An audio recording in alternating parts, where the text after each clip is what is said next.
Good evening, everyone. We're just waiting to make sure that everyone's on. Do you want to give me a thumbs up, Richie, when you are happy with it? I think we're right to get going, and we'll because we've got some hold up with Martin joining us.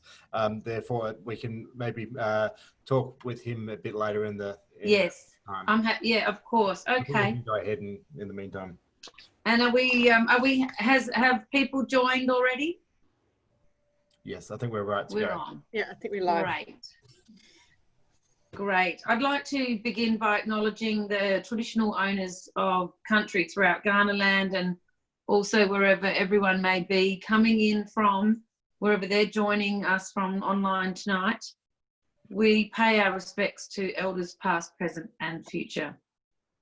We will be starting, we will be coming to Martin Elbourne a little bit later because there's a little bit of technical issues happening. So we're going to focus tonight, first of all, on the art speakers from Adelaide here. So my name's Heather Croall, and I'm the CEO and Director of the Adelaide Fringe, and I'll be facilitating the discussion for this evening. So thank you so much for attending, and this wonderful session proudly presented by the Don Dunstan Foundation. And thanks to the event sponsors, Art South Australia and the Music Development Office, and huge thank you to the Adelaide University and Flinders University, who are major partners of the Don Dunstan Foundation. In this event tonight, we're going to cover some of the impacts of the pandemic on our live music and arts industries, and have a look at how we can work with communities to build new environments in which art can thrive sustained through COVID times. And we've got with us the amazing panel.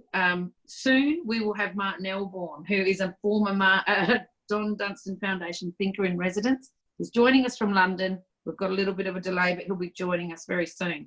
We have Beck Pearce, Director of Office of Adelaide, UNESCO City of Music, and Rachel Healy, Co-Artistic Director at the Adelaide Festival, and Rhana Devenport, Director at the Art Gallery of South Australia. Thank you everyone for joining us. It's great to see you, even if it is on Zoom. We are also joined by Richie Hollins, the Executive Director of the Don Dunstan Foundation. There's huge biographies on each of these people. We won't have time to go through the illustrious history of all of them, but please, when you do speak, give a little bit of a background around what your organisation is doing, and so people can get a picture of where you're coming from in your organisation as well. So, Beck, I might start with a question to you. Obviously, we are, experiencing extremely different times and difficult times. And maybe you could just give a little bit of background around your organisation, but also some of the key challenges that your sector is experiencing during COVID. Sure, thanks, Heather. I have to say I'm actually really looking forward to Martin joining us, because he's had a huge influence in terms of how the development of the music industry and sector has evolved over the past 7 or 8 years. And one of those things has been the Office for the UNESCO City of Music here in Adelaide.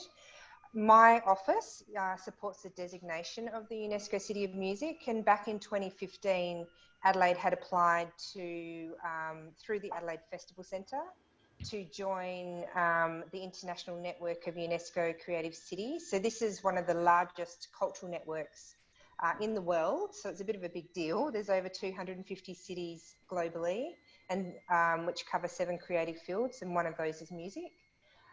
So the main focus of that network, that international network, is to support creativity and culture at the heart of sustainability and urban development of a city.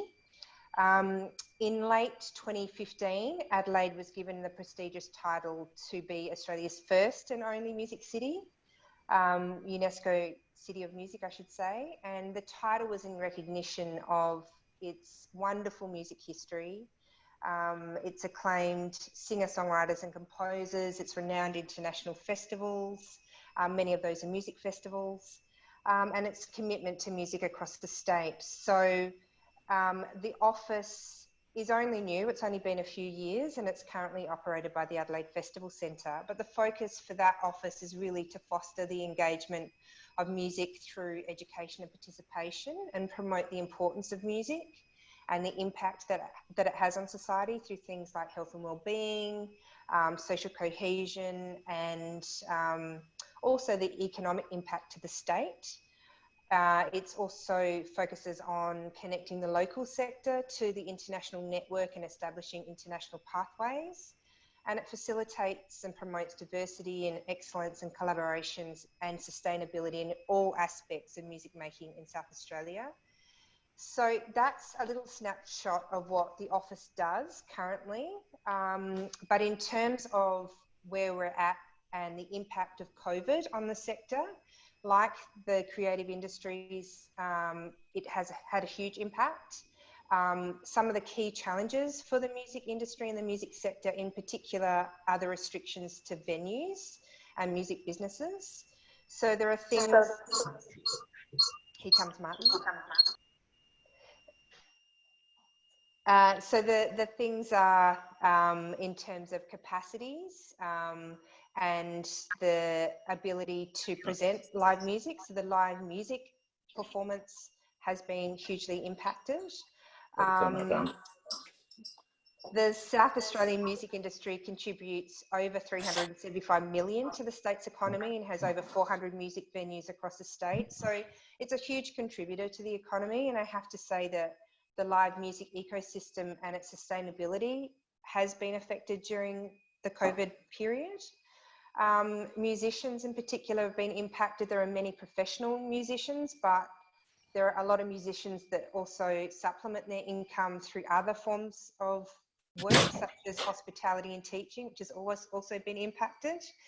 And also there are other things like, you know, for venues, how it's changing constantly about how you can consume music, but also participate in a live music venue, whether you can stand up and have a drink and listen to live music, can you dance? There are all of those things about how we engage with live music and the impact on music businesses. The other thing, which is a huge thing for much of the arts, are the border restrictions and the border closures. So the inability for international large acts to come into South Australia, but also for the local sector to be able to tour across the state and perform. In addition to that is things like tourism and bringing audiences here, because we need those audiences to really support the local economy. Yes, and I think we'll hear a little bit more about that from Rachel and Rhana as well. But I think now that Martin's on here, Martin, should we just check that we can hear you? Can you hear me now? Can you hear me now? Yes, wonderful. Brilliant. Thank you. Welcome. Oh, right. That was stressful. No, well, we're glad that you've joined us now, and it's my honour to introduce this very special guest, Martin Elbourne, who's joining us from the UK, and he was the thinker in residence for the Dunstan Foundation in 2013, and as Beck already did mention, there was a lot of great outcomes that came from his residency recommendations, including helping us become a UNESCO City of Live Music, and also the setting up of the Music Development Office and the St Paul's Creative Centre, all consequences of the residency. So welcome, Martin. And I wonder if now, years later, if you have a couple of reflections on your residency in Adelaide. Well, one thing I was going to mention, because I don't think many people in Adelaide realise it, is that my residency led to a lot of things worldwide. So it directly led to the foundation of the Music Cities Convention, which has been on about 10 times now around the world. So twice in the UK, we had one in Melbourne, one in Chengdu in China, 3 in the States and Berlin. And I'm saying that directly came out of that report because there was a group of people thinking along similar lines. We didn't realise that at the time, and we all came together. Isn't that wonderful? Yeah. Yeah, no, that's a real. Unfortunately, obviously, I was supposed to be in Korea, Seoul, for the latest Music Cities convention, which of course has been cancelled or postponed, and the next one's in Colorado in the States in I think November. That's looking quite unlikely. Yeah, so there is actually a really good legacy there. And some of the specific recommendations that you made, have you got, I mean, just some highlights would be good to hear so people may not be across those. Well, there were quite a lot of recommendations in there. I think the main lessons, one fundamental thing which actually kind of impacts on what's happening in the UK at the moment, is trying to get government to treat it, not stick music in particular in like a cult to arts box, but treat it more as a business. And I think that was quite important for the local, one thing we discovered was there basically wasn't a music industry in Adelaide to all intents and purposes. So I think that's on that side, that's been one of the biggest plus points. And just people, you had a classic case of, big fish in small ponds. And I think the whole attitude became much, much healthier. And of course, a lot of people ended up working in the same space. And allied to that, of course, there were a lot of local issues, down to licensing conditions and things like that. And one of the advantages of the Thinkers programme was because you're sort of effectively working direct for the Premier, is everyone had to speak to you. And so that's a real big plus for that whole programme. So it does sort of focus people's attention. And what about internationally? Yeah. I mean, your experience in the music industry over many years, I mean, have you some examples of where people are really achieving a lot and kicking some good goals as well? So the things that we could still aspire to and be inspired by? One interesting area is, and this happened around about the same time as the Adelaide report, was I think Amsterdam were the first. They created a role of night, they call it night mayor, night czar. And that's very common around that. So that wasn't specifically one of the things that came out of the Adelaide report. It just happened that people were thinking on the same lines of, basically, this was like, I suppose, larger cities trying to create like a 24-hour economy. Now, one of the things that certainly Amsterdam did, and I'm saying they were leaders in this, was they basically took all the late night or all night dance venues, they took them out of the city centre and moved them to the suburbs. So I think they have about 6 super clubs in around the outskirts of Amsterdam now. And I'm guessing that one of the positives, and I think there are lots of positives arising from the virus for Adelaide, one of the big positives is it might see the end of Hindley Street, because all those places should be out in the suburbs if they should exist at all. I'm probably going out on a bit of a limb there, but I mean, that is probably the worst street in Australia, and it ought to be the best street in Australia. Controversial. Yes, I like being controversial, but also bleeding obvious. Yeah. Yes. I mean, it's just the wrong place. I mean, those are going to be they're going to the matter in hand, which is, like which venues can open up, etc., etc. Clearly, large indoor nightclubs are going to be the last thing on the planet to be opened up. And every country which reopened nightclubs has now bitterly regretted the decision, whether that's Israel, well, to a certain extent Australia, I guess.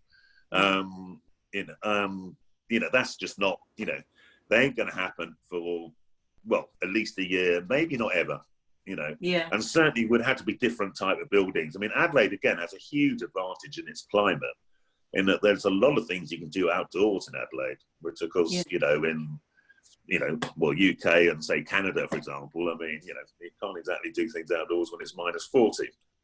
Because that is one lesson across the board. I'm sure everyone else will agree with me. I mean, clearly, indoor performance spaces with crowds, or just indoor spaces with crowds where people are singing, shouting, or talking loudly, is just effectively a no-no until there's a vaccine. Vaccine, yeah. And I mean, I might welcome Rachel Healy in here from Adelaide Festival. Rachel, maybe you could tell us a bit about Adelaide Festival plans, and I'm sure your outdoor outdoor performances that Martin's talking about there are crossing your mind, and you know, some of the key challenges that you're facing and planning a festival, and also some of the things you're thinking of that might be able to, you know, address some of the issues.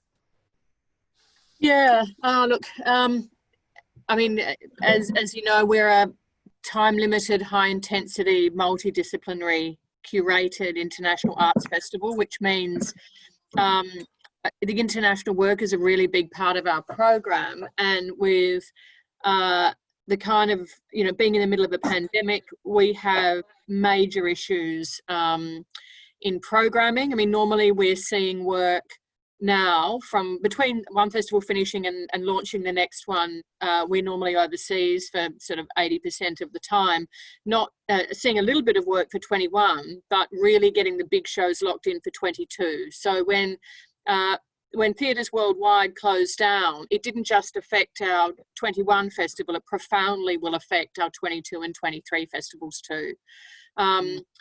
Programming international work, I mean, there's just, you know, it is technically possible, but there are so many gates to go through, and even one could kill a project. Getting a visa, visas are now being processed through border control. Many international artists are just not prepared to go into 14 days quarantine in Adelaide, the other side of the world. Many artists are very fearful about long haul flights. There are no long haul flights, or hardly any. At the moment, we can't find any agencies who will offer insurance for international artists coming to Australia. The cost of having artists here, so 14-day quarantine, you know, let's say $3,000 per artist, plus deep cleaning everything that they touch. I mean, plus, you know, the anxiety from audiences. Many singers are seen as super spreaders. I mean, certainly there's international research about how singers spread the virus. So you've got, you know, all of this bureaucracy and gates to go through, but you also have psychological anxiety amongst your audience. So, you know, the challenges are absolutely immense. But you know, you just, I guess, have to kind of commit to taking one step at a time and keep going until somebody tells you you can no longer keep going. And that's sort of the way that we're approaching it. I mean, we have shows that have, you know, 2 and 3 people from overseas, but we also bring big companies of 60 and 80 and 100 artists and arts workers from around the world. And everyone globally is in the same boat. Everyone has lost their work. And you know, while there's a lot of rhetoric and narrative right now around how artists pivot and how they're innovating and how they're finding new models, but the reality is for most artists and arts workers, they've lost their income. They've lost an ability to earn money, and many of them are trying to figure out how they can not end up in a situation where they're sleeping out of their car. And I think that's you know, we have to, it's so in some ways so exciting to see what many artists globally are doing in creating digital stages and finding ways to continue to create and innovate. And I absolutely love to see what people have done, but I'm also really sensitive that doesn't become a sort of covert pressure on people who are really doing it tough, that if they're not somehow, you know, writing the Zoom play, that somehow they're not you know, taking advantage of the opportunity, because it's really shit when you've got no money and you don't know how you are going to survive after September if you're on JobKeeper, for example. I think in terms of outdoor work, I think I think there's actually a huge opportunity for festivals to really engage with that. I mean, we've always in our 4 festivals, we love the opportunity, like when we did Secret River in the Quarry, when we did Vanya at the Cedars, Hans Heissens' home. There's always really interesting opportunities to create works in non-traditional spaces that in this environment will keep people safer and will also create a more of a festival sense. You know, it becomes an event, not just a show. But we've always sort of, I guess, tried not to just bolt something on that doesn't have a thematic connection to the outdoor or the unexpected space that we're working in. But, you know, we literally had a sort of 3-hour session with the staff today about what are the interesting ways in which we can fully optimise outdoor experiences, and which keeps people safe, but also adds to a sense that the event is special. Yes, and thanks, Rachel. It's definitely something. All of those things reverberate across all the genres for sure, and live music to festivals, and even, you know, same with galleries. I'm sure they're, Rhana, all your artists, many of them facing the challenges that Rachel's outlined there. I mean, what do you see as some of the risks and gains transitioning to digital opportunities, but also just in terms of artists' well-being, and, you know, how do we get artists seen as more essential in our, rather than the non-essential? Thanks, Heather, and thanks everyone for your comments. And you know, firstly, I think, you know, you're absolutely spot on there, Rachel. You know, without artists, all of our work disappears. You know, artists are at the heart of everything we do. And so when this all started happening, we immediately started thinking, well, what can we do for South Australian artists in particular in an immediate sense? So we reactivated our South Australian Artist Fund, and it provided 6 $10,000 bursaries for artists who applied, and there was absolutely no outcome as a, you know, outcome expectations. I mean, it goes a super small way to supporting the thousands of artists that that are working so creatively across this state. But and it was something that it's not something that galleries do. We don't hand out grants, you know, so we call them artist bursaries. But what it has done, which is interesting, is kickstart again South Australian Artist Fund. And so for our membership annual appeal this year, instead of buying another work of art, we said, can you support the South Australian Artist Fund? And we've had more support for that appeal than we have ever had for an annual appeal. So, you know, what is happening is you've got a lot of people out there who are deeply concerned about artists, and as we all know, you know, artists are the second area of the sector of the whole society. They're affected dramatically outside, you know, hospitality. I was looking at the stats today, you know, about the percentages of government support, and, you know, in the UK there's been 1% of economic activity invested for the arts, which is 7% of GDP, and here in Australia with you know, $111 billion worth in the art, cultural and creative sector, which again similarly 6.4% of gross domestic product.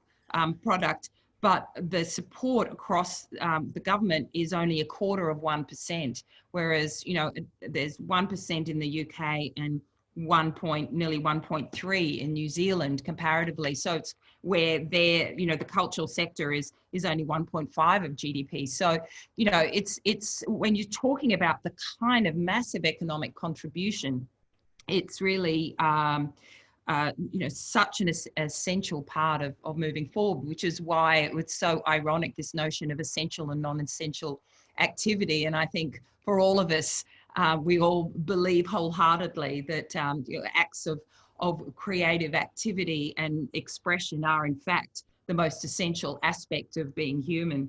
So, you know, the pivot to digital, of course, we're all pivoting so hard, we're doing pirouettes everywhere, but you know, the digital has been surprising for us. For example, we did NEO online, which is our teen program, and we had 1,000 teenagers from across the whole country, and we only ever thought our audience was local. So that was really interesting. And also our How to Teach Aboriginal Art program, that's part of the whole Tarnandy Festival of Aboriginal and Torres Strait Islander Art. That program, again, we had 100 teachers from across the country, 10 from Canberra alone. So, you know, that was surprising for us, and I think absolutely opens out a way forward. But it's ancillary, you know, all of this is what we should be doing anyway. And yes, we've all accelerated, and all of that is great. And we won't be retreating. That's what's interesting, I think, too, for all of us. Yes, there's lots more happening online, and I know ADT are, you know, putting historical footage from Australian Dance Theatre's previous projects online every week, and a lot of companies are doing that. But it's much bigger, of course, for all of us, and it's all about rethinking our programs entirely. I mean, we are working on a wonderful project in Europe later in the year, and you know, in 2 months, freight has gone up 5 times. So you know, it makes it impossible. So and exactly what Rachel was saying, it's not just 2020, it's 21, it's 22. All of our international programs are 2 to 3 years in advance. So, and that's the reality. We can't fight it. So, what is interesting and is, of course, that balance between international and Australian programming, and for us, we're very fortunate that our 3 flagship exhibitions, Tarnandy, the Adelaide Biennial, and Ramsay Art Prize, are all contemporary Australian artists. They're living artists, so we're working directly with them and supporting them in a platform, you know, creating multiple platforms. But also we can adjust and change,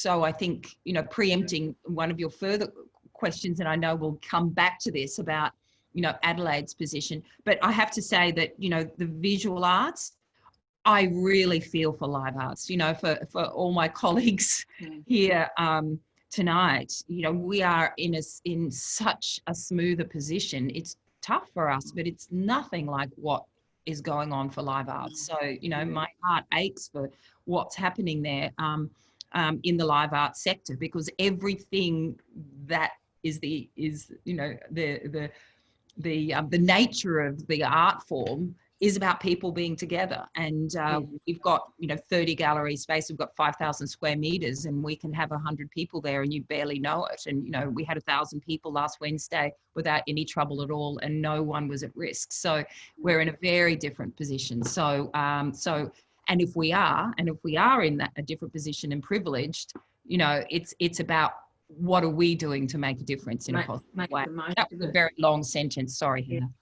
No, that's great. And I mean, great to hear about some of the initiatives about the grants and bursaries and so on that you were able to turn around. And we, Adelaide Fringe, was also able to turn around some special grants. We worked with the James and Diana Ramsay Foundation to give out about $50,000 of grants in May. And again, we did say there's no outcome expected from that. It was just purely to try and help some artists, South Australian artists. And we also did a digital, like, you know, so many events now, festivals and organisations trying to look at digital opportunity to try and generate income. We were trying to generate income for artists on our digital platform rather than just showing content for free. And some of the lessons that we learnt from doing that pilot will most definitely inform how we might integrate some of that into Fringe 21, not as a replacement by any means to the performances, hopefully, but it is also a way to meet the needs of some people who literally will not be able to come out you know, due to their own health and so on, and they won't be able to come out even when there's social distancing and so on in place. So there's ways for us, I guess, to integrate some of these innovations that have come about through this crisis into the future of what we roll out. I'm interested to hear if there's some other innovations, and I mean, really, Beck, Rachel and Martin, it'll be good to hear a little quick idea or two of if you do have other ones that have come about through COVID that could be something that could be scaled up. I mean, some of the things that I've loved to see in, which Martin no doubt knows all about, the music festival now that's taken over a drive-in. So 300 cars can circle the stage and with a different act every night. There's I think Billboard in the US has compiled a list of bands and artists who are live streaming their shows. some of the kind of very practical innovations that are happening in theatres in Europe, kind of perspex barriers that will that can be quite cheaply produced through 3D printing, that can be fashioned between the seats, separating. So you sit with your family or your partner, and the perspex barrier goes next to you, so separating you from the stranger next to you. And so these sorts of innovations have meant that that theatres don't have to halve their capacity, which is really the economic killer for live performance. And I think that you know, certainly for seated live performance, it comes down to those kinds of practical innovations, you know, contact tracing, temperature checks in venues, all of those things that are happening overseas that are enabling venues to reopen, and that we may have to consider adopting here. Did you have any, Beck, that you wanted to throw in as well? Yeah, look, I think the ones that Rachel has spoken about internationally are really inspiring. There's also a couple locally that are also equally inspiring. The ASQ are working with Eukarya to do an on-demand subscription series, which is, you know, looking at an online platform for their concert series. Wizard Tone Studios are also diversifying what they're doing with both live streaming and recording. But I think, you know, in terms of businesses looking at innovative, you know, new business models is a positive thing, but also the use of technology from an audience point of view enables festivals and artists to enable audiences to break down those barriers, you know, in terms of accessibility and allowing them to engage with certain forms of with certain art forms that they may not necessarily feel comfortable being exposed to walking into a theatre. So it's an opportunity to develop audiences over time and to learn more about a particular art form or festival or an event. Can I just say quickly on that? I mean, there's a very strong feeling in the performing arts that nothing beats a live experience, because theatre, you know, we've seen broadcast shows, and if it's not done incredibly well, I mean, why wouldn't you just watch Netflix? But there is, I think, something very unique about the live stream. And there was someone who had joined a wine and cheese club this year, and this particular company kind of pivoted. So it was having the club online, and you would get in the post your wine and cheese, and it was all happening live. So, you know, you ate your cheese and drank your wine at the same time as everyone else. And so there was something about the idea that when you are attending a live stream performance, whether you get sent, you know, champagne or hags or a beer or something that you would do with other people at the same time, is really somehow, I think, makes it special in a way that watching Netflix isn't. Like, I think you have to kind of work hard to make that sense of it being unique, and that you've got a date with your couch all the time. Yeah. A shared experience can be created, and I've certainly bought tickets to a few things that have happened on Zoom with audiences all over the world, and there's elements of connectivity, even messaging. So there's quite a few. And Martin, yes, I mean, I wonder if there's any innovative ideas that have happened in the UK that you want to share. Well, and more so in Europe, because as you're all probably aware, the UK currently still has the worst death rate and the worst rate of new cases in Europe, although Serbia's doing their best to catch us up. That's a great example of a country that completely screwed. They had virtually no cases and then completely screwed it up. So Exit Festival, which I was supposed to go to next week, has now been re-cancelled. Yes, there are things like, you know, these driving gigs. Somewhere in Saxony in Germany, I think yesterday, the day before, they actually did the first sort of indoor gig, and they actually created pens for the audience inside the venue. So that's the first I know, because obviously at the moment, people just focusing on outdoor stuff because there's so many problems associated, particularly in, you know, well, let's call it contemporary music, because, you know, generally speaking, you're dealing with, you know, well, sweaty boxes, basically, you know, with kind of low, you know, all the things that kind of bad to the virus applies to, you'd be like the rock world. And so, and you understand, and some countries, but so far all the changes are made, they don't really, you know, the impact on just the business side of it is, it doesn't make, you know, it's almost, you know, a bit of fun. I mean, it's good to do these things, but it's not the answer. And there've been some great examples, you know, like Laura Marling's gig at the Union Chapel. That was a particularly successful one, but of course not every artist can do that.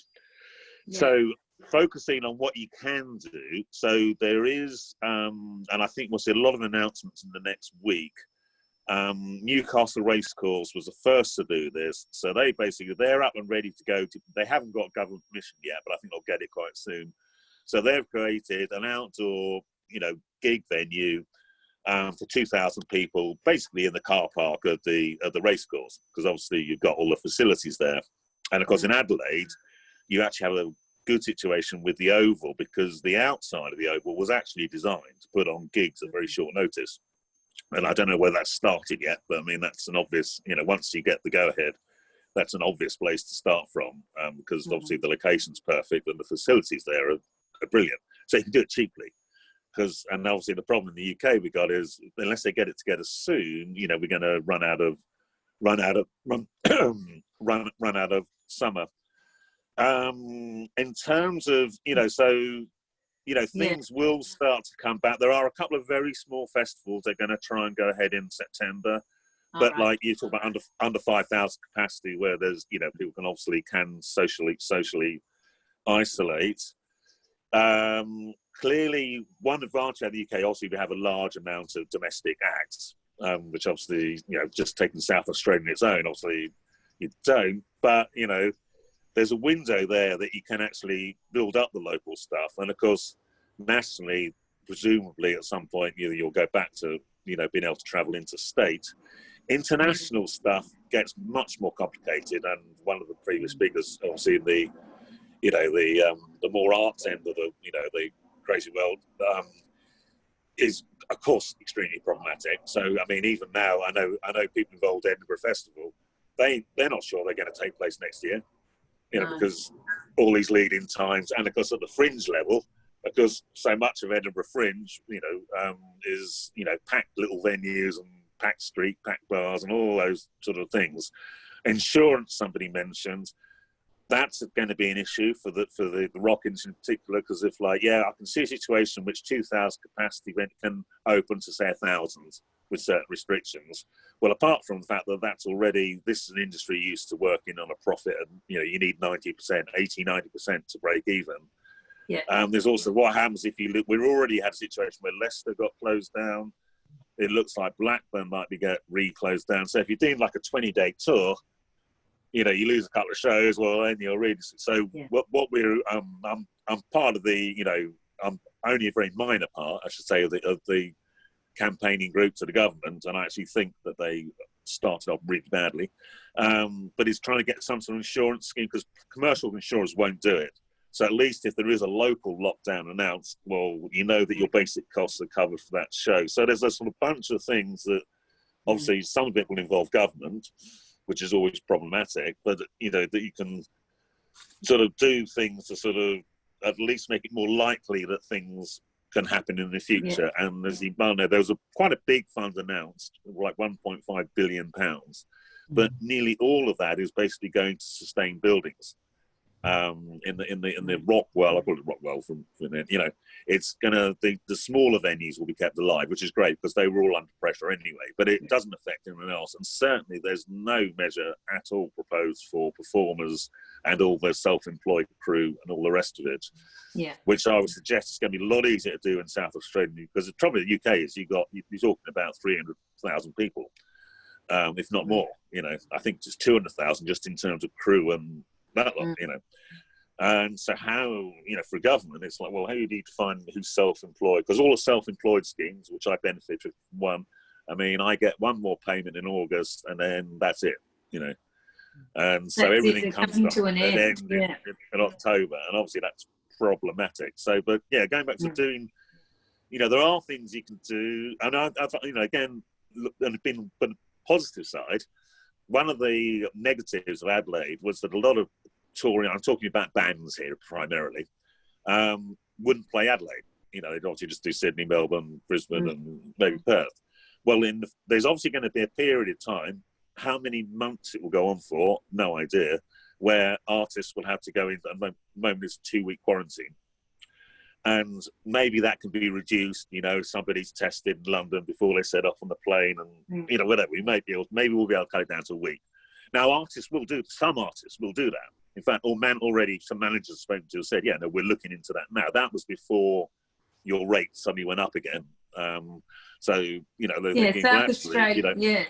I think South Australia. So basically, so the thing was, well, actually, if we have to spend 2 weeks in quarantine, so long as we've got like a 2-week tour after it, well, even if we're just breaking even, fine. You know, it means our crews kept going and just we're doing something. So that will be an advantage to Adelaide, because at least, you know, if you're going to go and do that quarantine thing, well, you're going to try and play the smaller, the secondary markets. Yeah, we're definitely hearing from international artists around that, about them scoping their own, like looking specifically at, but it's really, you know, it's impossible for a 40 cast person, for 40 No, exactly, person, yeah. But a smaller show with 1 or 2 people, they can look at that quarantining, and so that's sort of, it's interesting. The comedians are good, they'll come back quickly. The comedy bar, there's one of them. They'll bounce back, and that's so Adelaide's got some specific opportunities there, and did anyone have any real opportunities around for Adelaide? Whether you think, well, are we going to be better placed or worse placed than the rest of the world, or? One comment from us from a visual arts perspective is that the majority of our audience is local, which is really interesting. I mean, we're the most visited state art museum in the country per capita. We had around 1 million visitors last year, and that was in a town of 1.3 million. So whereas unfortunately for some other state art museums where it's the reverse, it's like maybe 70% is from out of town. That's a really good point, Rhana. I mean, Adelaide Fringe is the same. I mean, this year we sold 850,000 tickets, and a majority of that, we have about 30,000 tourists come to Adelaide Fringe, but when you're selling nearly 1 million tickets and most of them are local, it's quite phenomenal when you think that, the population of Adelaide, almost everyone is coming along to the Fringe, to the gallery, to music venues, to festival, and so it is within our South Australian bubble. We do have an opportunity there to still attract our locals, but the business model is difficult, as has been alluded to. A number of points here have been made around. Well, right now, South Australia, we're allowed 50% of the house in shows, in theatres and so on, but the business model, can that add up for even in touring shows? Can that add up for a festival? Can that add up for anyone, really? So it's another challenge there to consider. Do you think there's any particular international practice that tells us the best way to respond? Or, I mean, it does feel like we're all in this, for once we literally are all in something together, and we're all learning as we go. But if anyone had a particular international practice that, apart from the ones that have been mentioned? Not wanting to sound Pollyanna-ish, but when one hears, I'm on a number of international groups, and when one hears just how unbelievably tough it is in a lot of countries where the arts is, not valued, and that there's been some radical and intensely destructive activities that have happened in the arts because of governmental control. So we're not in that situation. It's not perfect, but we're not in that situation. And And so, you know, to rethink and knowing that there's going to be less money and these are the new these are the new circumstances, but to just keep reiterating that, as we all do, you know, the tremendous value and the incredible contribution that the arts makes to, you know. And how can we tell that story better, Rhana? I mean, we need to tell that story about why the arts and music sectors are so important to recovery. How can we plan the role? It's easier to shut down than reopen. So this transition time, how are we going to tell this story? Have you got any ideas for how we can frame that and what special measures we can sort of really push for? I think a lot of these lessons are going to be learned almost like locally, in a sense. I'm talking locally, sort of regions. So Germany has probably been the most proactive country in Europe in terms of very early on it said we're going to have a big fund to keep arts going. Arts is really important to our society, and that was arts right across the board. And so one of the schemes they've done is that, and this is why Reeperbahn, which is like the German equivalent of the Great Escape event I do in Brighton in the UK, the government is basically saying that they will pay for the reduction. And obviously they, again, similar thing, lots of small venues, the capacities vary in each one, new capacity limits. So they said, well, we'll pay the money that you would have got if you had been able to run at your normal capacity. I have to say, I think that's extremely unlikely to happen in the UK just because of different politics and all the rest of it. And people in Germany are accepting that. And also they're much more, again, it's a regional government in Germany, not, well, obviously England is not a regional government. And so, you know, each state, a bit like Australia, you know, has their own opera company, their own ballet company, etc. And so, if you like, they're keeping their funding going, and they are starting to do shows again because they know that they don't have to worry so much about, well, if the show's only 50%, the show's only 50%.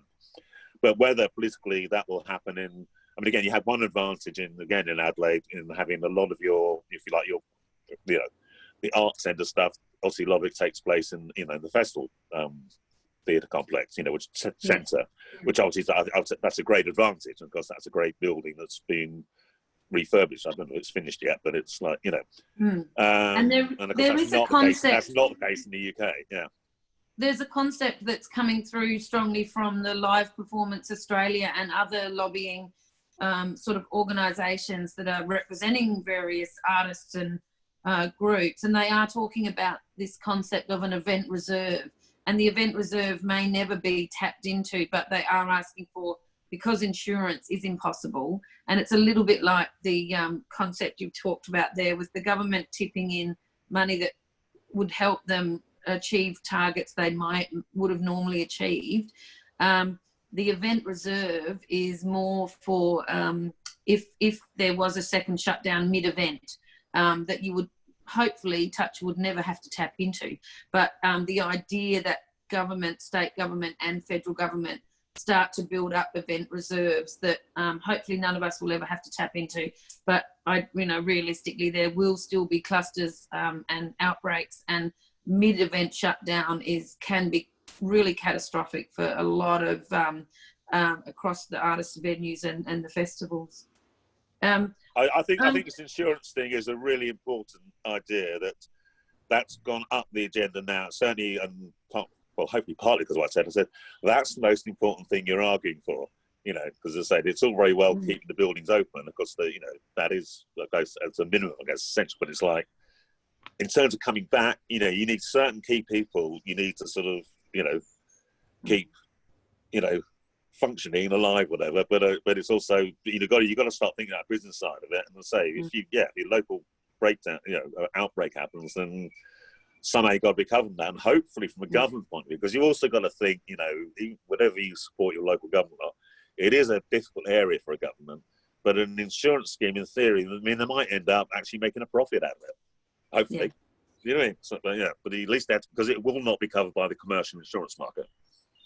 So I'm interested in any more input, Rhana, Rachel, Beck, about this idea of, you know, how important arts and music sectors are to the recovery. If you had any specific comments around that you wanted to reiterate. Oh, Rachel, we can't hear you. We need you to unmute. Sorry. The There was a vacuum cleaner going on, so I muted. I think it kind of links to the previous discussion about advocacy, because I think one of the learnings from this process is how the arts sector, particularly individual independent artists and small to medium arts organisations, are just being completely ignored and left behind, and the percentage of support that they will get from the package that was announced a few weeks ago is kind of minuscule. And I think that we need to just completely rethink the way that we are advocating, because we've been banging on about the economic value, about the cultural value, about the social value for as long as I've worked in the arts, which is 30 years, and there has been, you know, little to no impact. And yet I look at where massive cultural subsidies go, and they go, for example, to the War Memorial in Canberra. They go to the things that are not there and not supported by the government because they have an economic impact. Of course they do, but that's not why they get the mega millions of dollars. It's because the government believes that supporting the War Memorial supports the Australian identity. It's who we are, it's mateship, it's something to be proud of. And I think that when it comes to the cabinet, the arts tends to focus on the arts minister. It doesn't necessarily always talk to the entire cabinet. And it's almost like an individual strategy for every single person in cabinet, and not just when they're in cabinet, also when they are backbenchers.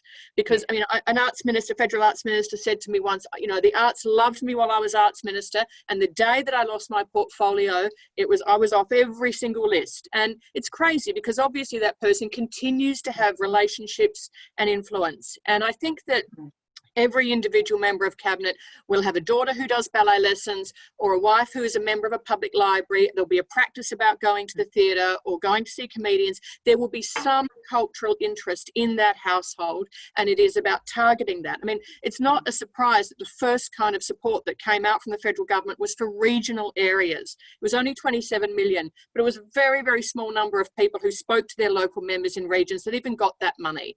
You know, it was months before the sector as a whole got it. And I really feel like in South Australia, we probably need to take, you know, yes, it's great, we've got a premier who's supportive, but we need to take a whole of government perspective on this.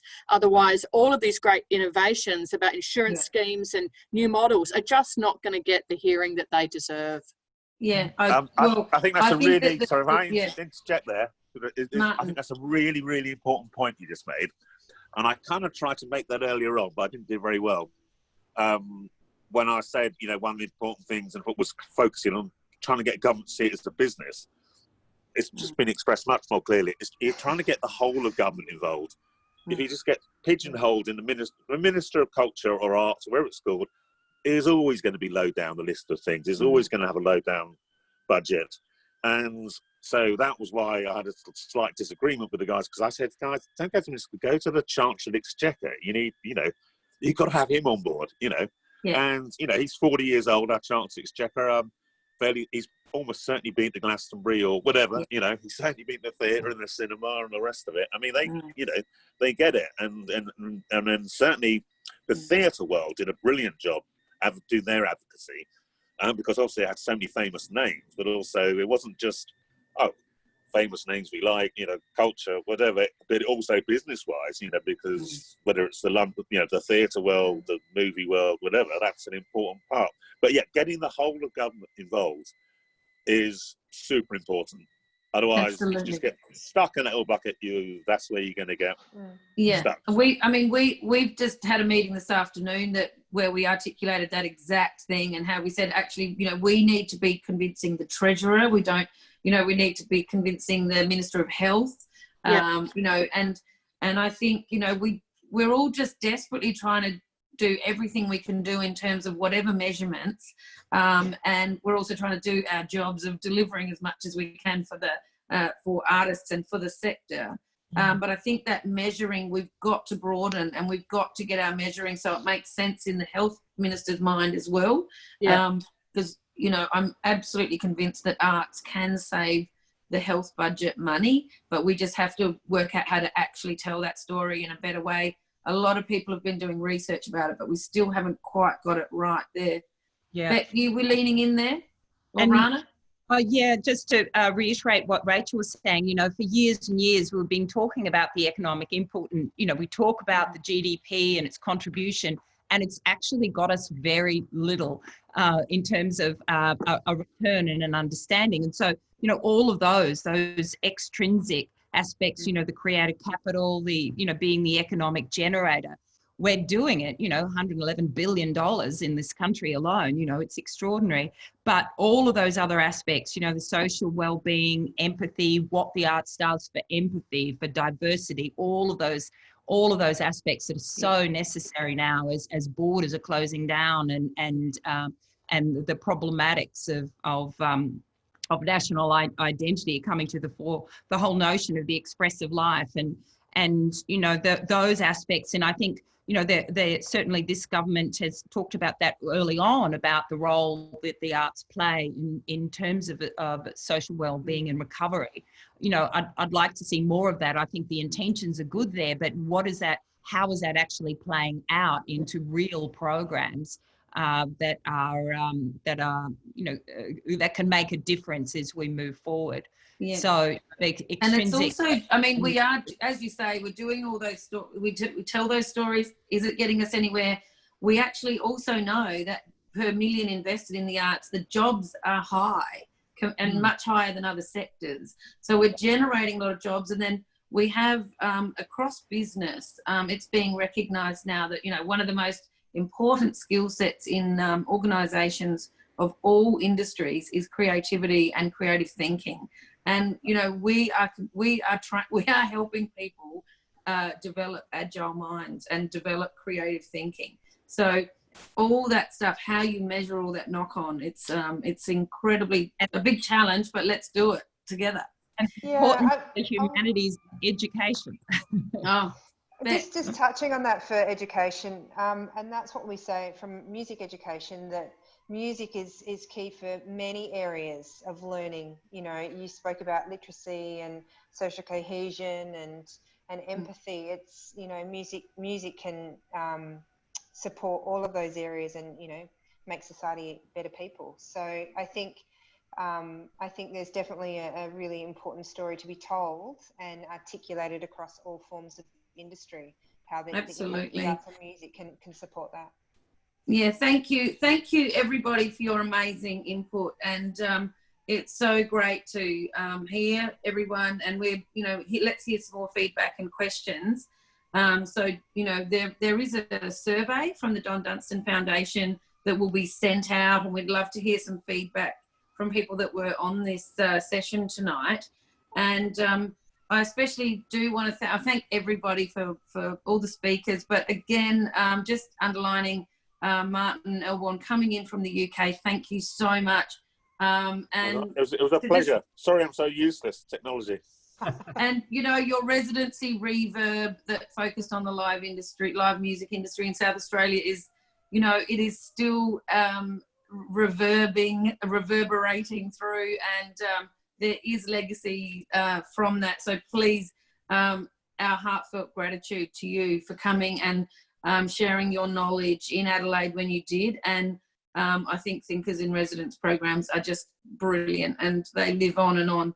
I want to invite Richie Hollins, the Executive Director at the Dunstan Foundation, to wrap the session. And also, you know, thank you, Richie, for inviting us all to be part of this tonight.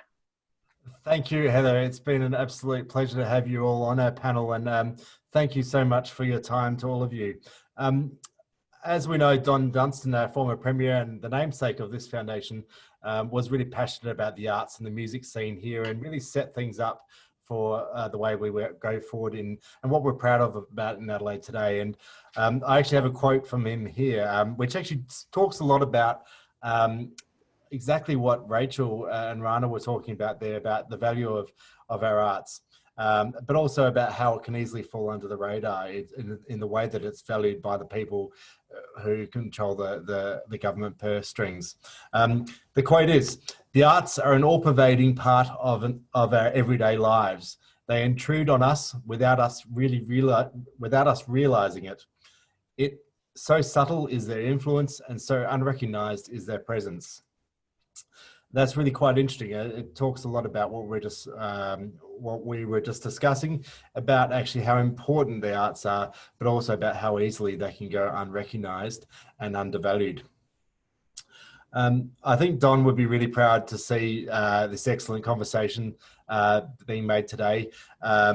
Some excellent ideas and thoughts being put forward, but also really great South Australian spirit of determination about making sure that we can work through this time and make the most of it and show the good South Australian innovation.